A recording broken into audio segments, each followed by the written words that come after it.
All right, we're after game 2 of the NBA Finals. Do the Mavericks have a chance? Are they going to even put up a fight? Jesse? Zach? I don't know. Let's see. Hey yo, could one of y'all pass the gosh darn rock? Hey yo, I'm trying, I ain't lying, and hosting this will be Brian. Yeah. Posting like Kobe Bryant, Yeah. flying to see the pie. Yeah. Hit the hezzy, we got Jesse, opinions get kinda messy. A fan of out of lefties, from football to racing jackies. He go silly when he go deep, sheesh, is Zach Zeman. Teaming up with Jack, we stack the whole team, man. Pass the rock, don't stop the shot clock. Woo. Smack the slap shot, come on, now let's talk. Pass the, yo partner, pass the rock, for real.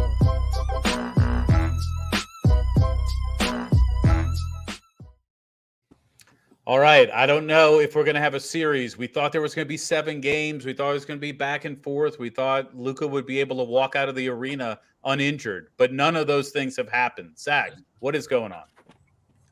Man, what's going on? I mean, it's just, God, I don't even know what to start with. I mean, I feel like the Mavs did make this past game a lot more competitive, but the same issues that came up in game 1 were exemplified in game 2. We saw pretty much the exact same game, just more competitive this time because the Celtics refused to shoot as well. So I don't really know how to feel other than that. How about you, Jesse? It's not looking good. I mean, the Mavericks did cover the spread last night, plus 7.5. So that's a small moral victory for anybody who had the Mavs plus 7.5. I don't know what the spread is going to open up next game at, because it looks like at this point the Celtics can't lose a game. They had their worst shooting night, I think, of the entire playoffs, and they still won by 7. So it's not looking good right now. Going home, obviously, like the Celtics did their job on home court. They won both. We'll see if Dallas can play better at home in game 3. I don't think it really matters, though. I don't think the crowd is going to have any effect on the game, and Kyrie Irving needs to find the bottom of the net. Like it's looking bad. Yeah, and when they go to make a run, then you see, Drew Holiday make a play, one of the best defensive backcourts maybe in the history of the NBA Finals the Celtics have, and they make a play and then it's over. Then it goes from potentially being a 6-point game to being a 10-point game, and they just can't catch up. So here's the question I have for you. Besides Dirk, what former Maverick could save them in game 3, Jesse? It's their coach, Jason Kidd. He's got to suit up. He's got to put the shoes on, get some shorts, and get out there himself. Because besides Luka, he doesn't have anybody else putting the ball in the hoop, and he's got to facilitate somehow. I mean, I think the Celtics had more blocks than they had. Sorry, the Celtics alone with Jason Tatum. Jason Tatum had more assists than the entire Dallas Mavericks team last game. They need to get somebody moving the ball, and it's not Kyrie Irving. Luka's doing all he can to shoulder the load. Jason Kidd needs to suit up right now in game 3. That's honestly their only hope. Zach? Yeah, I'm going to go with what I think the Mavericks' biggest need is a defensive-minded center. Give me prime Tyson Chandler. I think Tyson Chandler at his best with the Mavericks would provide the Mavericks with some much-needed interior defense. I mean, I'm watching Gafford. I'm watching Lively. Neither of them seem to know how to defend the Celtics correctly or just know how to do basic fundamental defense regardless. I think Tyson Chandler would turn this series around and actually make it more competitive. We'd actually maybe see the Mavericks win more than one game in the series, and that one game is already being generous. Y'all are crazy. You got to go with the easy answer. It's Kristaps Porzingis, number 1, because you get him on your team. Number 2, because you get him off of the Celtics. Now, granted, game 1 was a lot stronger for him, going 6 for 7 or whatever he did in the first half. But I just think because you make the Celtics weaker, that makes you better. Give me Kristaps on the Mavs. We win this championship. Already down 0-2. I love it. I think that's a great double whammy. You get it is great answer. The Finals MVP off their team and put them on yours. Exactly. Yeah, we'll talk about Finals MVP in a second. What has been the key to the Celtics' success? So, they've gotten through the first 2 games in Boston unscathed. What makes them so successful, Zach? To me, what has made the Celtics so successful is Jason Kidd's coaching, especially on defense. I mean, you watch how the Mavericks have been defending. You have guys not getting back. You have guys constantly gambling on plays they don't need to gamble on. You have players not setting their feet and shuffling. You have Luka just standing around in no man's land. And look, if Luka was truly banged up, I'd give him an excuse, but he dropped a triple-double last night. You don't just drop a triple-double, okay? Like, especially in the NBA Finals, we're going to talk about that later. You don't just drop a triple-double in the NBA Finals. It's a pretty rare event for most athletes. So the lack of defensive coaching with this Mavericks team is extremely evident in how they played last night and in Game 1. Both games have been defensive disaster classes for the Mavericks, and I pray that Jason Kidd sees what he's doing wrong. I pray that he sees what his team is doing wrong, or else this might be a sweep. All right, Jesse, what do you think the key to the Celtics' success has been? It's been Joe Mazzulla being an absolute psycho in the last 2 weeks. He's been locked in. His media appearances have been all over the place, from giving one of the hardest quotes of 2024 when he was talking about Kyrie Irving. And then last night he was doing his best Sean McVay impression. Somebody asked him a question about, what adjustments they made, and he recounted the entire third quarter from his head as a response, just to maybe flex that he could do that. So he's absolutely locked in right now, especially after everybody was questioning his coaching ability. Also, I mean, you've seen him get on the court and contest a shot before after the buzzer so that the other player couldn't get in rhythm. I mean, this guy is locked in, and he's honestly, I know that they have the best starting five in the league, but Joe Mazzulla is basically the sixth man of the year at this point. It's interesting. Mazzulla has gotten better in two ways. Number one, he calls timeouts when the other team goes on an 8-0 run, which he did not do last year. And then he also, like you said, he just comes up with these quotes in the post-game conference. Yesterday, they asked him, did he realize the royal family was at the game? And he said, the only royal family I know is Jesus, Mary, and Joseph, which is just such a weird, super Christian flex. But yeah, he is locked in. Low-key a bar, though. That's low-key a bar. Give him credit. That goes hard. Jalen Hurts. He only speaks in Instagram. Exactly. Okay, my answer to what has been their success, though, is that, and I said this before the series, and I thought it was going to be a key for Dallas. Dallas was the new Lob City. They had 59 alley-oops in the playoffs. The next closest team was Denver with 13, and that has not been happening. What has happened to the center position at all on offense and on defense with the Mavericks? No Derek Lively. What's going on? I think that's been a big key, and obviously the Mavericks held the wool over our eyes that was their key to winning and getting here. So it's going to be interesting. It's the Celtics, they could just totally take they were already taking the series, but they win game 3. I mean, they're not even going to get to celebrate on their home court, I don't think. Brian, it's funny though. You said the Mavs are the new Lob City, which makes perfect sense that they're crumbling and falling apart and won't win a ring. Exactly. With championship pedigree, they're already farther than Lob City ever got. So, which is to the finals. Okay, here's the big one. Who wins the Finals MVP, Jesse?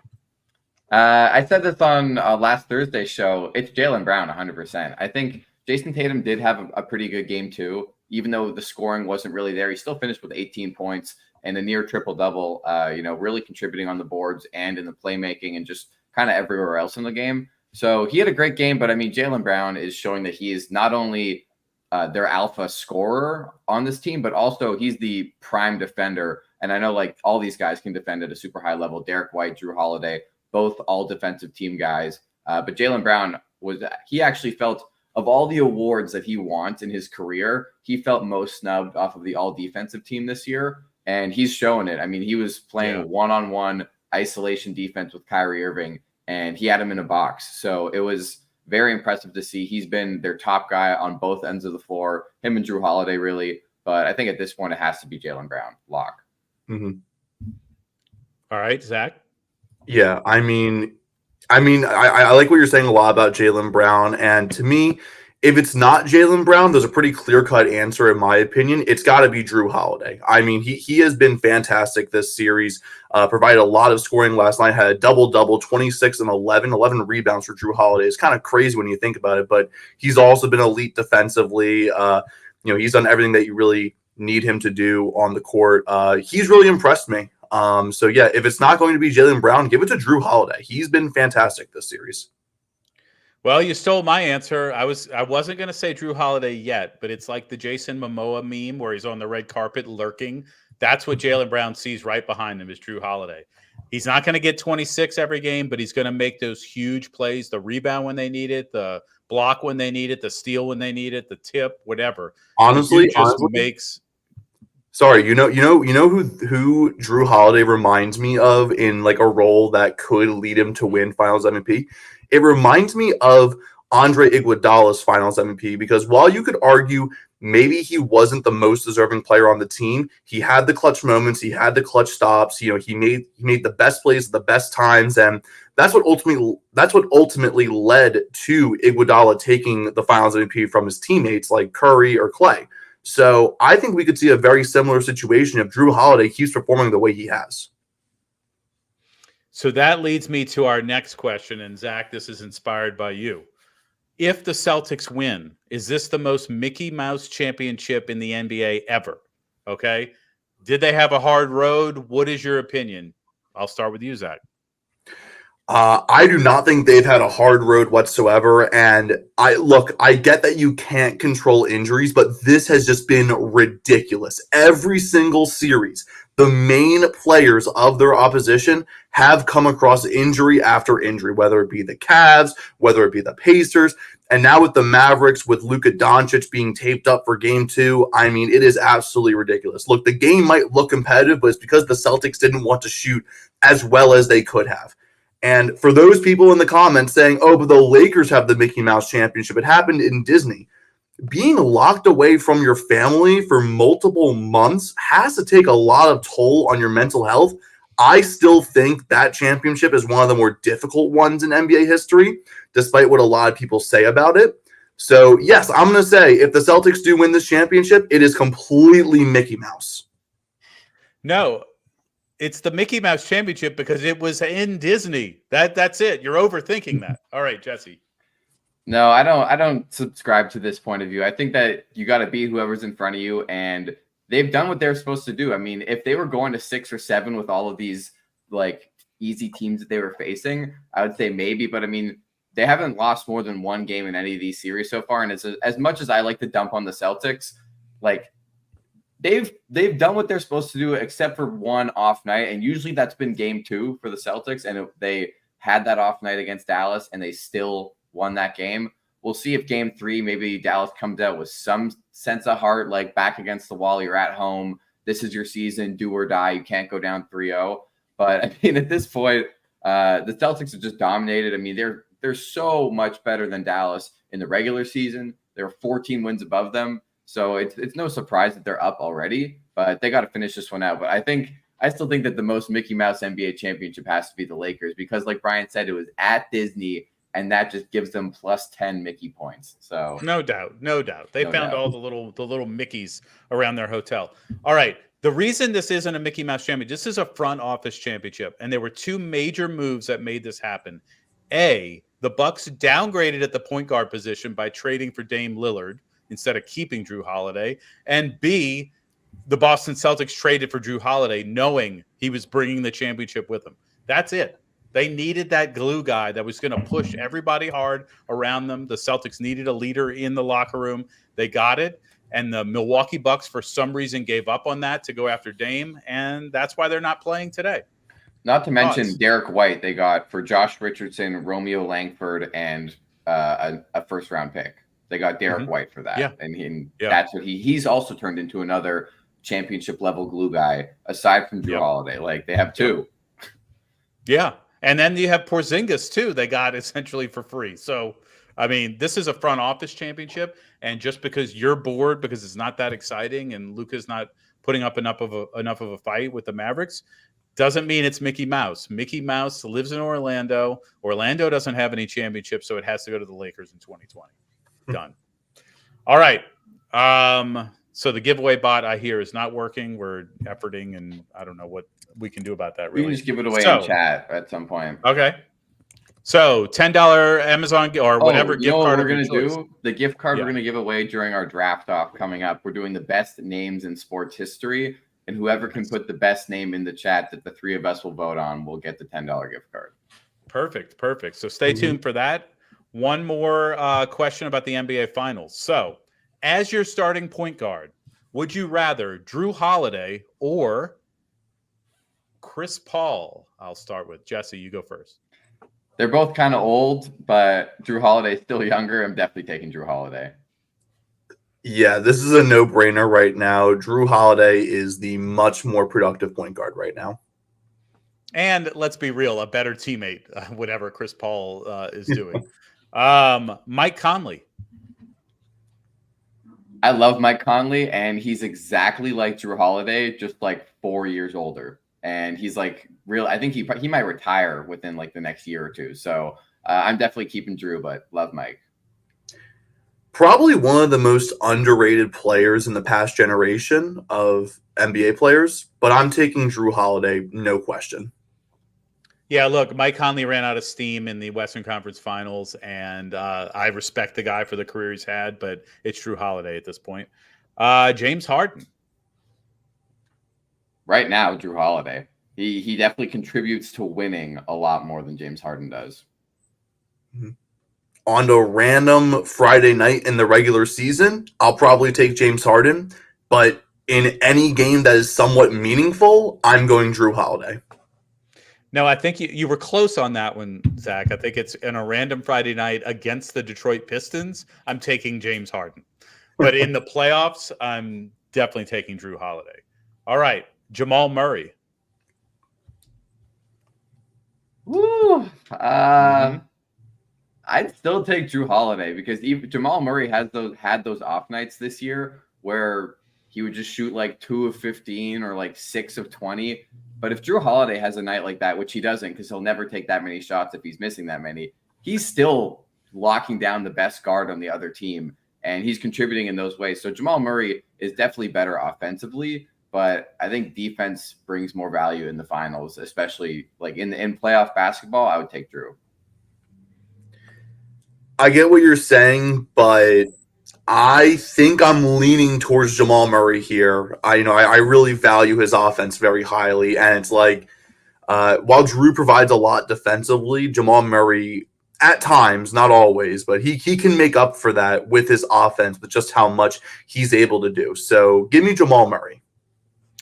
I'm going to take Drew Holiday, not just because I'm the super fan, because he used to play in New Orleans, but Jamal Murray has been living off of his reputation, and he was well-deserved the last couple of years. This year, he didn't really have that signature game that kept that going. So I think people are getting a little more... 2 game winners against the Lakers, though. I mean, that was pretty special. Yeah, he's still pretty good. I mean, to be fair, he missed a lot. I'm not saying he fell off a cliff by any means. I'm just saying that, when you need a defensive stop, I'm probably looking Drew's way. You need a last-second shot, I'm definitely going Jamal Murray. It's close, but give me Drew.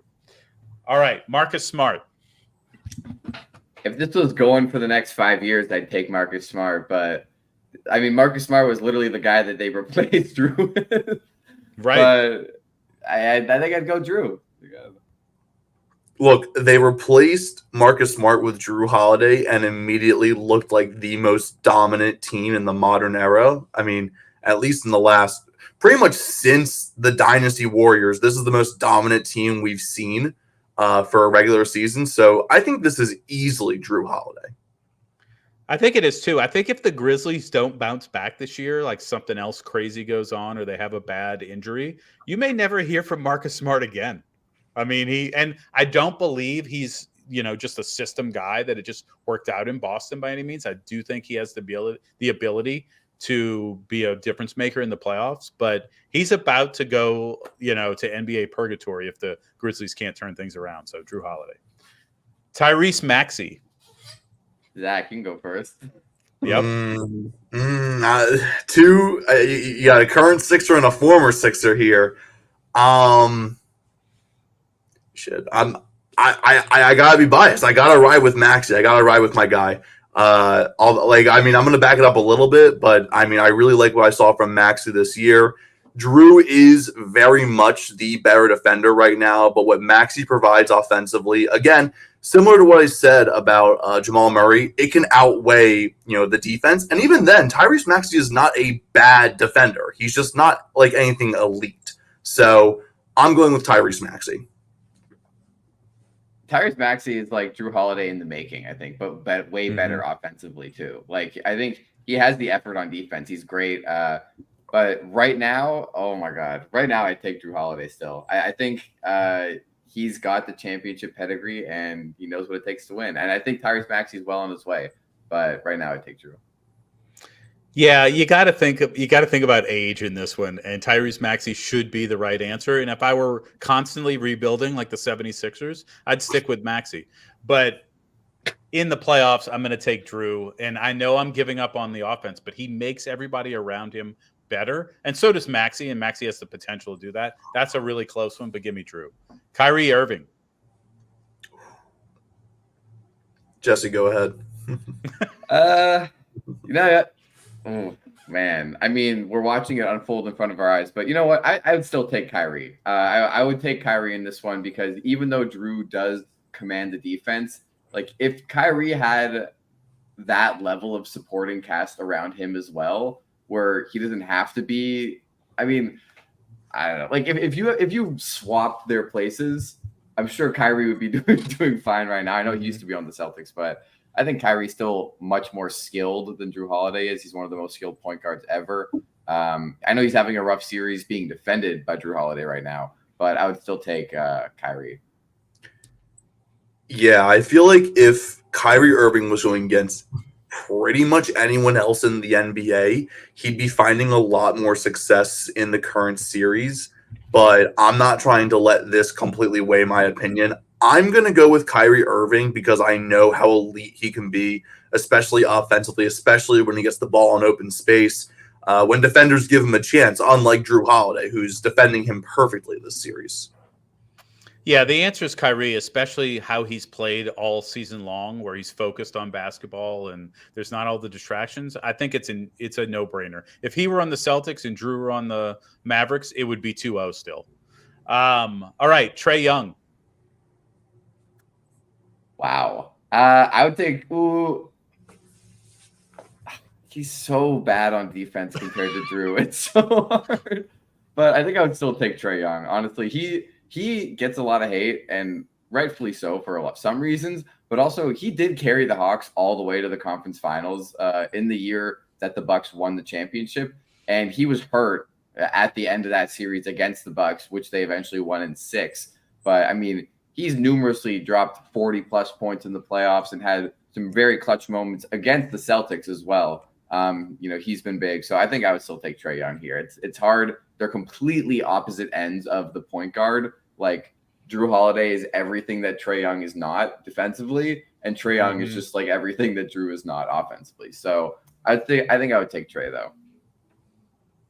Okay, you're talking about a playoff run from 3 years ago. What has Trae Young done since then? Okay, but what has Drew Holiday done since then? Like he's joined the elite Celtics team, has become one of their best on-ball defenders. Yeah, and his last run was the same year that Trae Young made that run. That was. I'm just saying they beat him. Yeah. I'm just saying, especially currently, I know Trae Young's a lot younger. I'm easily going with Drew Holiday, and I don't think it's a debate. So all of Pelicans Twitter is like all trades right now. And there's so many people that want us to get Trae Young. I would never, ever want Trae Young. I'm going to take Drew Holiday in this one. I agree with you. His offense can be elite, although he does go away sometimes and you don't notice whether he's playing at all. You're definitely not going to see him on the defensive end. So give me Drew Holiday by a landslide. If I could trade for Drew Holiday for the Pelicans using Brandon Ingram, I would do that instead of going after Trae Young. Ja Morant. Ja Morant, no question. I mean, look, we're talking about elite offense versus elite defense here. It kind of depends on what, like, your team. I think we're talking about games played here, is what we're talking That's true. We're also talking about games played and the best availability. What is it? Well, the best ability. The best ability is availability or reliability or whatever. I know when Ja's on the court, he can be one of the best players in the NBA, but I think I'm going to ride with Drew Holiday.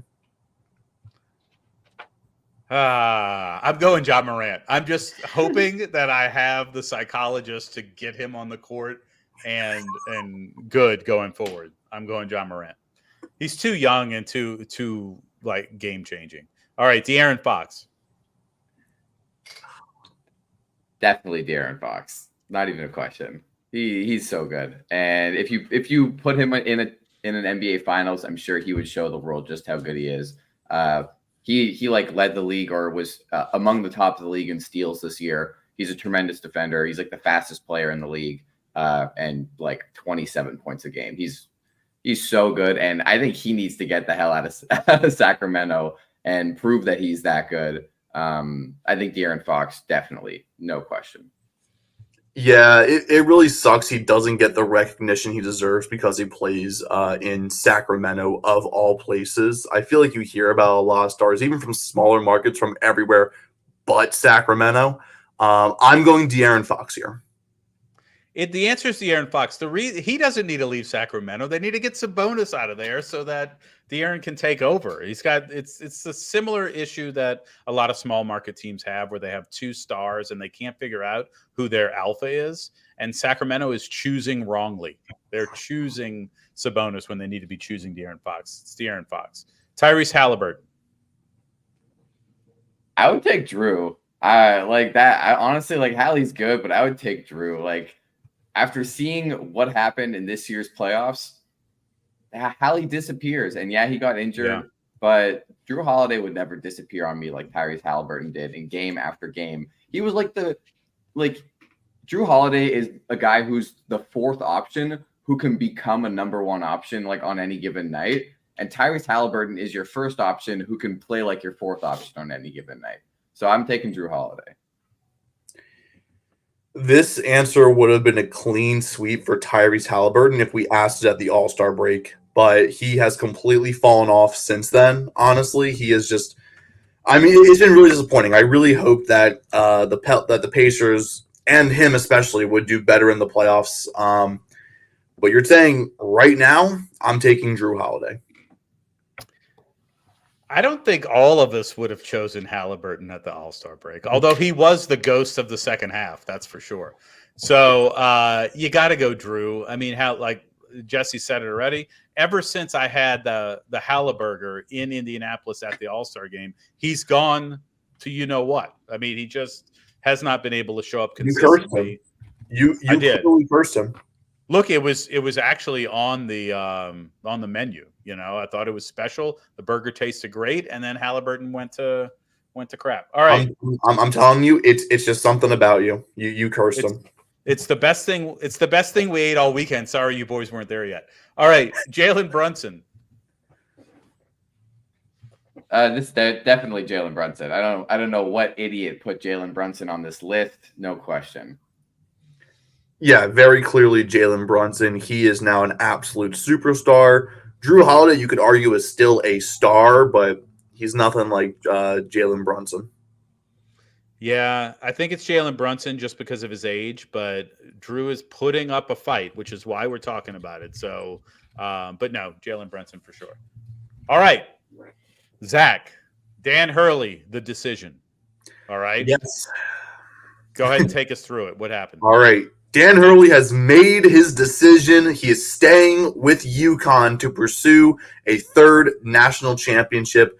What are your guys' initial thoughts on that? I want to say while I look up how much the Lakers offered him.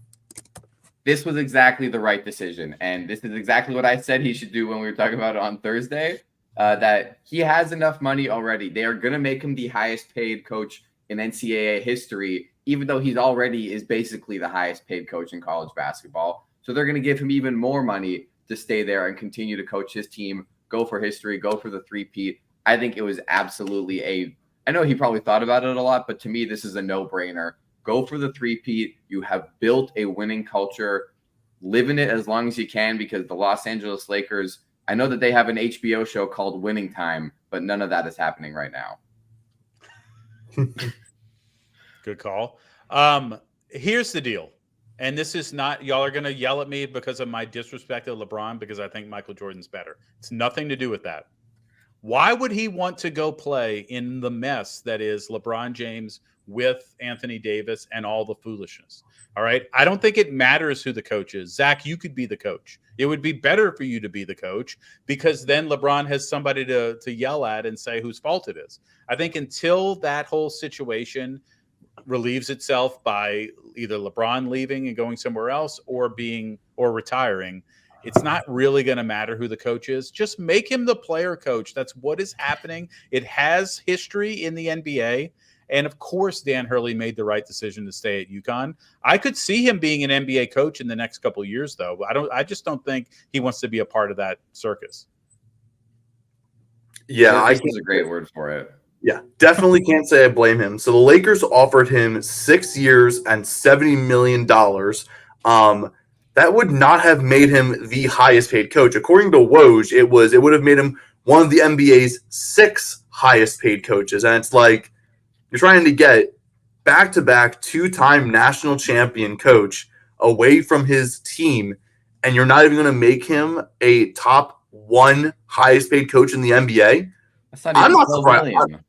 I'm not surprised that Dan Hurley walked away. I mean, sure, it's a great offer, and it provides, long-term stability, but that never works out with coaches anyways.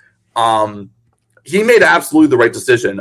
He's going to make history with UConn, hopefully, become pretty much the best modern head coach in college basketball. And honestly, it just keeps college basketball as good as it has been recently. I mean, college basketball feels like it's in a good spot. NIL is definitely shaking it up. We'll see the long-term impact probably in a couple of years down the line. But him staying with UConn is just better for the sport overall. Super happy they decided to turn down the Lakers offer. Yeah, I think college basketball is in the best spot it's been in probably 15 years because the NBA has just been raiding the talent. And you had to play for a while. You could be a high schooler and go right to the NBA, so they missed out on college. And then you could play 1 year, which was just a sham. Think Ben Simmons as an example. And then now you have a little resurgency with, UConn and others and NIL making it better. I think he made the right choice. I think he could be, like I said, an NBA coach. I think he's better for a more passionate fan base. That's no slight on the Lakers fan base, but it's very, it's a corporate feel in that arena as opposed to, some salt of the earth folks. So I think he'll end up in the NBA, but he'll be in a different spot. And he definitely is not going to be part of the circus that is LBJ and AD. I think they cheaped out, honestly. I really think only $11.6 million Agreed. a year. And I just love the notion of long-term stability for a guy who currently is on a 6-year, $32 million contract with UConn. So I think that he's really worried about his pension and what that's going to look like and what all of his retirement benefits are with the Lakers. So maybe they didn't have as good a package as UConn did, but I would think it would be so great to see him take over from like Pop and take the reins with Wemby. Like that would be cool. But I agree. For right now, it was a good decision. All right, it's time. It's time for the draft off. Best names in sports history. So if you're with us in the chat, throw in your votes for best name in sports history. Somebody that played any sport that, let's just stick with, sports that we've heard of. There's probably some great cricketers out there, but let's stick to North American sports if we can. And I get the first pick, then Jesse, then Zach. We're going to do 4 rounds. Everybody's throwing it in there already. I'm starting. I think this is what a waste to have the number 1 overall pick. This just depends on your sense of humor. That's the only thing. So my candidate for the number 1 overall pick, Floyd Seneca Womack. Oh, that sounds like a crazy name. No, his nickname is Pork Chop. All right, we're talking about Floyd Pork Chop Womack. Played at Mississippi State. Also played for the Seattle Seahawks, Cleveland Browns, Arizona Cardinals. He is my man, number 1 overall, Pork Chop. Wow. That was kind of anticlimactic. I'm not going to lie. Yeah. So of all the great names that we've written down, he goes with Pork Chop. Oh, Pork Chop's the best one. Jesse, please give us a better name. All right. Well, this is, I think, as a child growing up, this guy was one of my favorites. Wow, that's crazy. Sorry. Anyway, one of my favorite names as a kid growing up as a fan of the NFL, and to this day, one of the greatest names ever, DeBrickashaw Ferguson, is my first pick of this draft.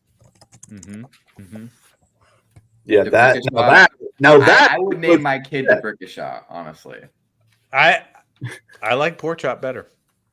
Anybody That's can a be pork chop. nickname, You don't though. have to That's a name him that. nickname. It's not his name. It's a nickname. It's Look, the best names in sports history. We're not doing the nicknames draft. This is a government name. Yeah. So- Government name. And look, if we're I going gave you his government name, Floyd Seneca Womack. Yeah, but that's not a cool name. I feel like I feel like you can get a little lenient with some nicknames, but I'm not starting with that. I'm going with the best name, in my opinion, in basketball history. Give me God Shamgod. Oh, that's a good pick. I didn't think you had that in your bag, Zach. I'm not gonna lie. I was saving that. That's for later. old school. Like I was probably like in high school or college. He when invented the was Sham playing. God. God Shamgod, now a assistant coach for the Dallas Mavericks. They need to get him on the court. That's who they They need. do. They also Oh, that could have been.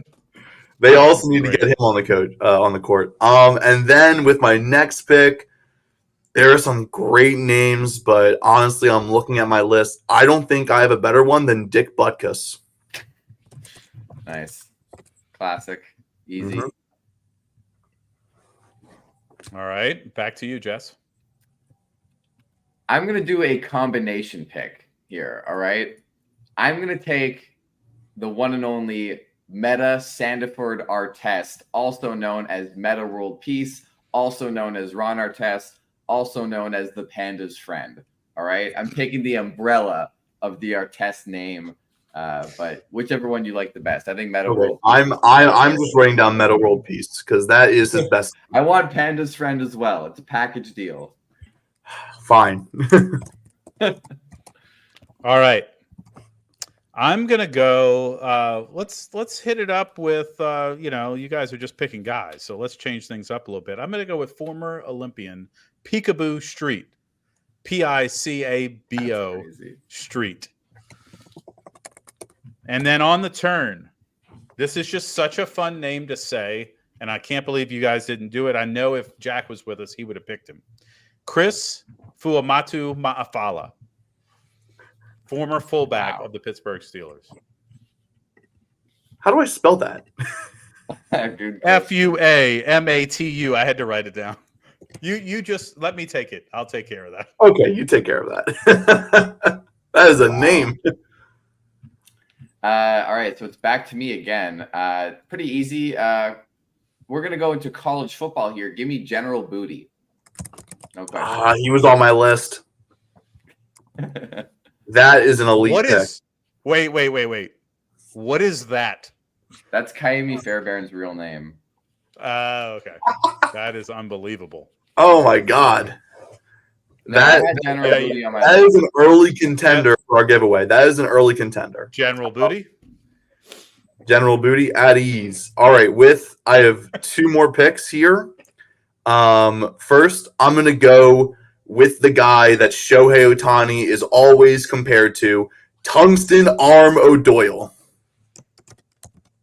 Oh, Exactly. I did look into it. Tungsten Arm is a nickname, but it's too iconic. It's too iconic. And then One of with my my favorite final, elements. and then with my final pick, not a name that you'd really think of that often in this kind of draft, but with my fourth pick, my final pick, give me Magic Johnson. that's good. Mm, that's weak. Come on. Okay, to be fair, you can think of it as just Magic Johnson the guy, or you can think of it and be crude. So take it how you will. If it was Pork Chop Johnson, maybe, but Oh, there's so many ways I could go with this last one.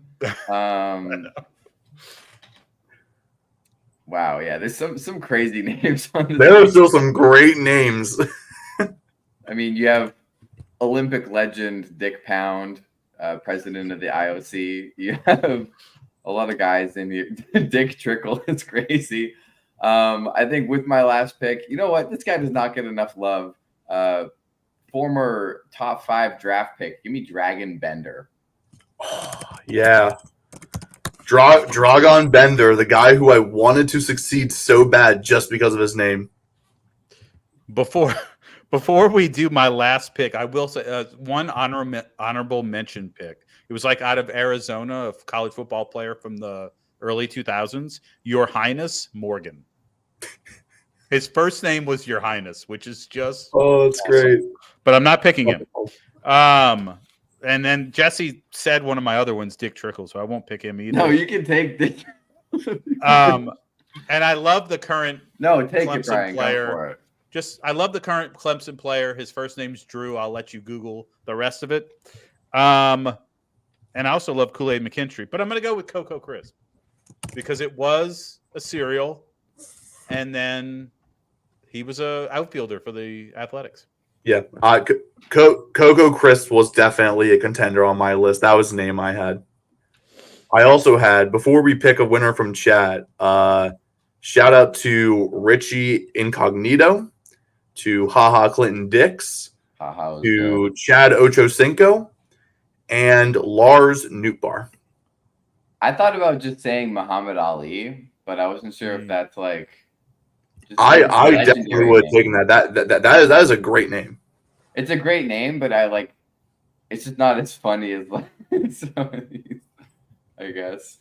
What about Bull? Nobody wanted to go. I actually had Bull on my list, and I had him and Bones Highland. I think Bones Highland, nice.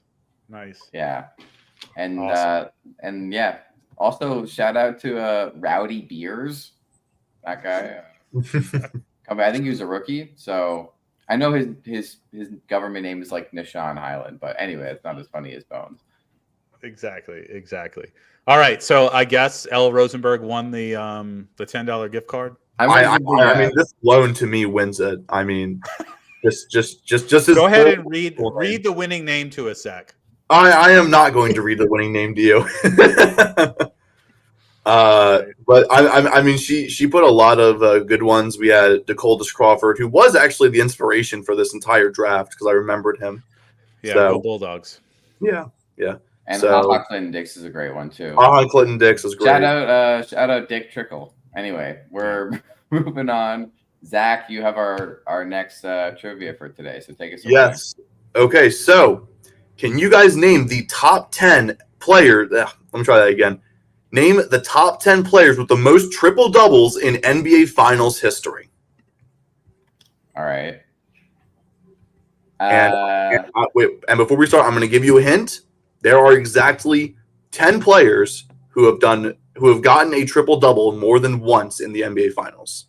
Okay. What's the highest number? 11. All right. First guess, Nikola Jokic. Nikola Jokic has done it twice and has tied for fourth, but there's so many people tied for fourth. So Nikola Jokic is on this list. That's off of one run too. It's crazy. Is Luka's not on it for the first 2 games? Luka is not on it. He only has one. He has one of the 2. So far, Luka Doncic has 1 as of the time of this recording. Give me Irvin Magic Johnson. Magic Johnson, second all time with 8 triple doubles in the NBA Finals. Got to go with LeBron, obviously. LeBron James is number 1 all time with 11 NBA Finals triple doubles.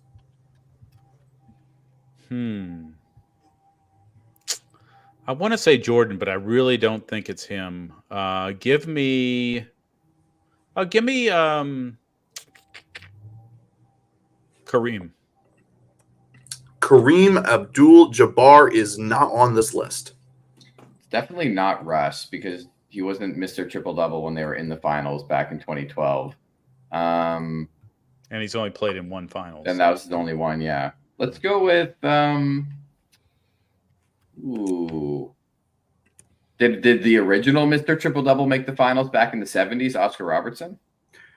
Oscar Robertson is not on this list. Okay. Let's just say Michael Jordan and see what happens.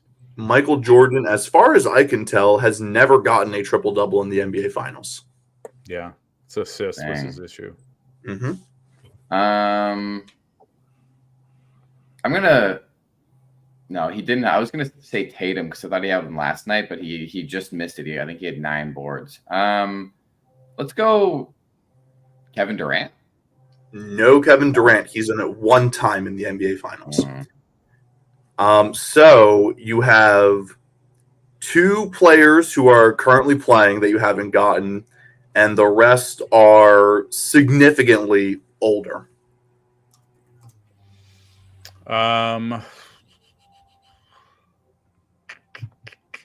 What about Larry Bird? Larry Bird has done it twice. He is on this list. So you're missing number 3, and then how many players tied for 4th? You're missing 1, 2, 3, 5 players tied for 4th, and the number 3 player. Dang. Little throwback, John Stockton. That's a very good guess, but John Stockton is not on this list. No rebounds. Yeah. No rebounds. Well, L. Rosenberg said Jimmy Buckets. Have we guessed that? You have not guessed Jimmy Butler, and he is on this list. He has 2 finals triple-doubles. How many is that we have? So you have LeBron, Magic, Jokic, Butler, Bird. So you have half the list so far. And Kareem, right? No Kareem. Kareem's not on this list. Oh, dang. All right. What about? I mean, they went to so many finals. What about Kobe? Kobe Bryant never had a triple-double. So again, you have 1 player who's currently playing, and then you have, I'm talking way back. Since you already got Larry Bird, I'm thinking like 70s, 60s. Oh, Wilt Chamberlain's done it 2 times. dang. Okay. The current guy is interesting. Like, it's not Harden. It's not. I don't think it's Kawhi. Nope. No, it's not Kawhi. Draymond? Draymond Green has done it 3 times in his NBA Finals career. That puts him 3rd all time. Damn. Let's go, Dre. So now you only have players who were basically around when Wilt Chamberlain was playing. Bill Russell. Bill Russell has done it 2 times. He's right up there with Wilt. Elgin Baylor? Elgin Baylor is not on this list. He's like always the answer from I know. He has 1. He has 1 triple-double. Well, and the Celtics won 8 championships out of 11. So Cousy. Bob Cousy has 2 finals triple-doubles. Are you serious? You are missing 1 player left. 1 player left. Hondo? Not Hondo. Is it a Celtic? It is not a Celtic. Okay. In the 60s. So He played Celtics, I'm the going to Lakers, say the this guy Knicks made a run. This guy played mostly in the 70s. The Knicks made a couple runs. Bernard King? Not Bernard King. Well, he was the 80s.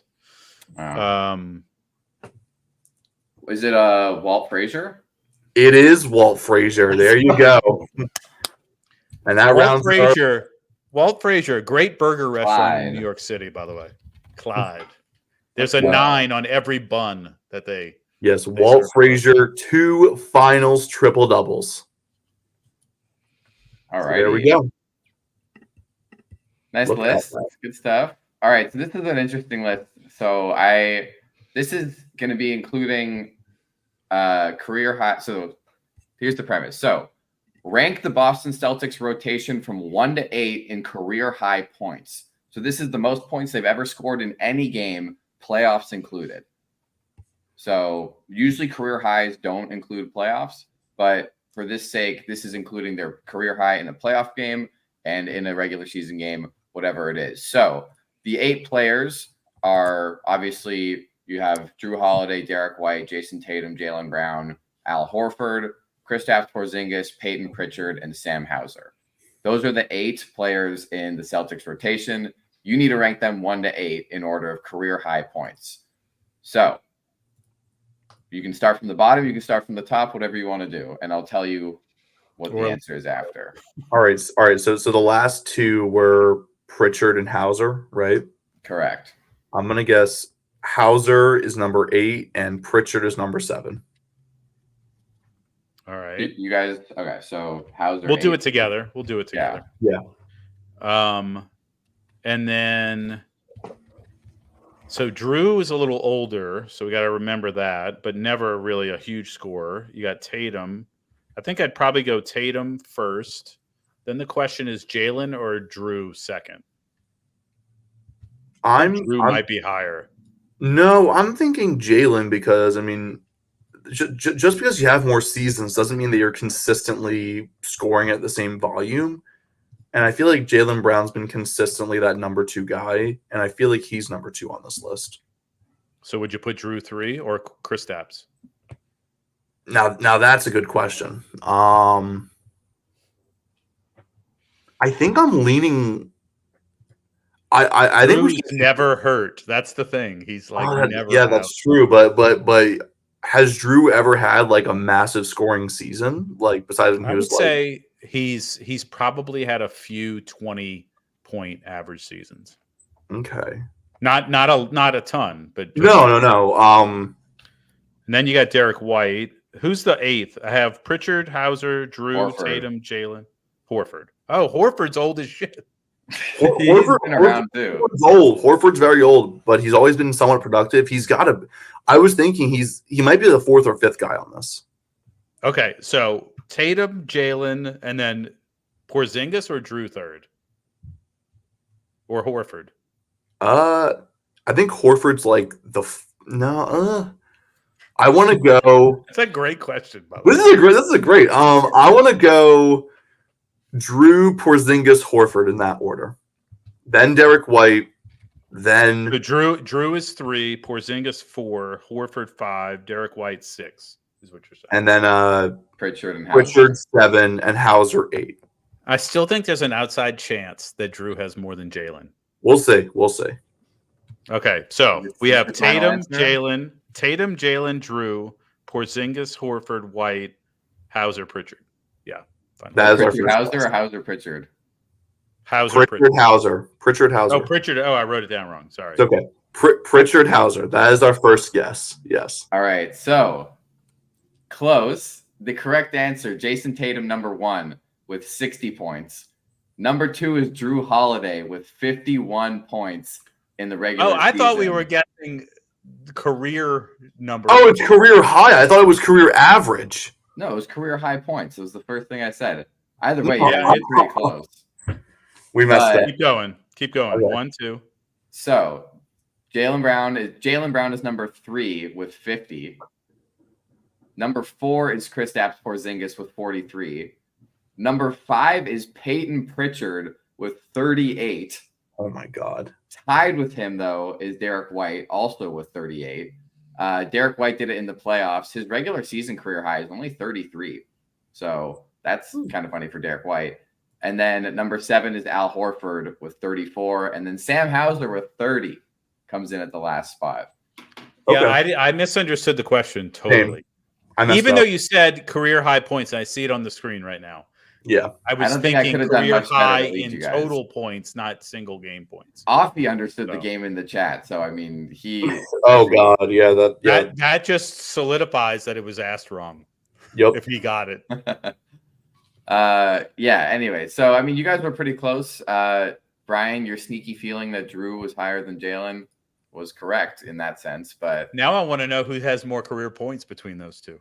career high, like average, would definitely be Jaylen, no question. No. I mean total points. Oh, total points?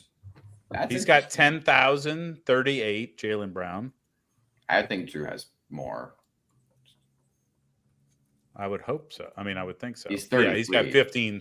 15,700. Yeah. So Anyway, eat it, Zach. Since we were answering the same question. well, Yep. It's all my fault. Obviously, it's my fault. My bad. all right. So our last question of the day. So by the way, Case is going home with that gift card. So shout out to Case. I'll send you it after the show. So our last question of the day. Can you name the 10 players with the most assists in an NBA Finals game? What are you meowing for? My cat. John Stockton is who the cat's meowing for. John Stockton.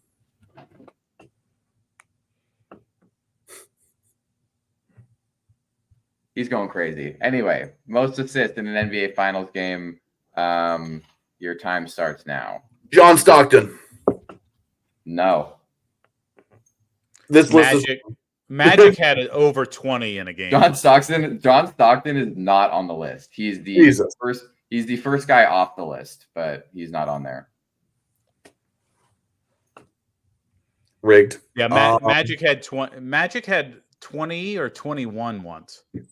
He had both, and he's the number one on this list, Magic Johnson. LeBron. LeBron James is tied for the last spot on this list with 14. Let's see. What about DJ Dennis Johnson? Dennis Johnson is on the list, coming in at number 6 with 17.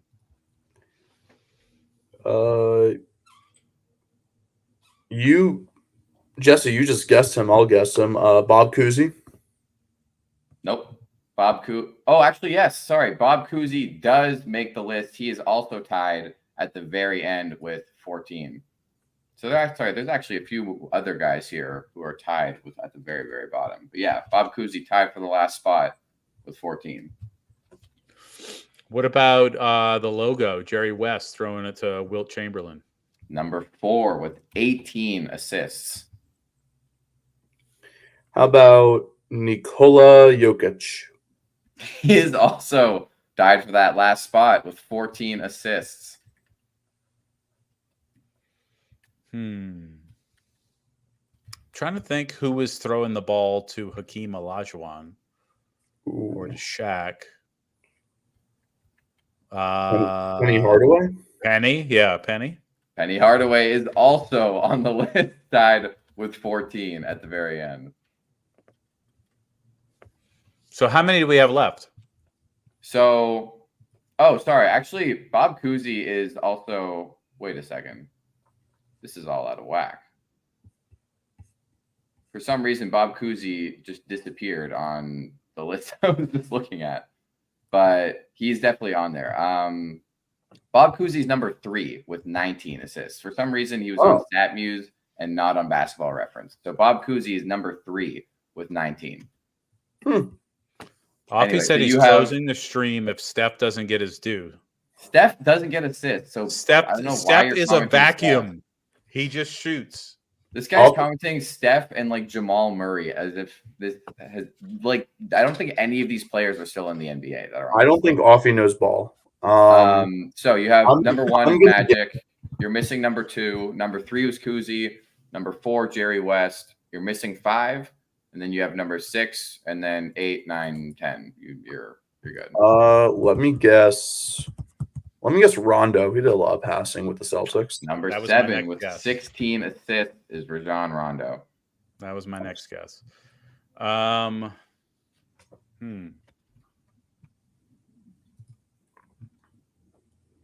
I don't know who else to guess. Who are we missing?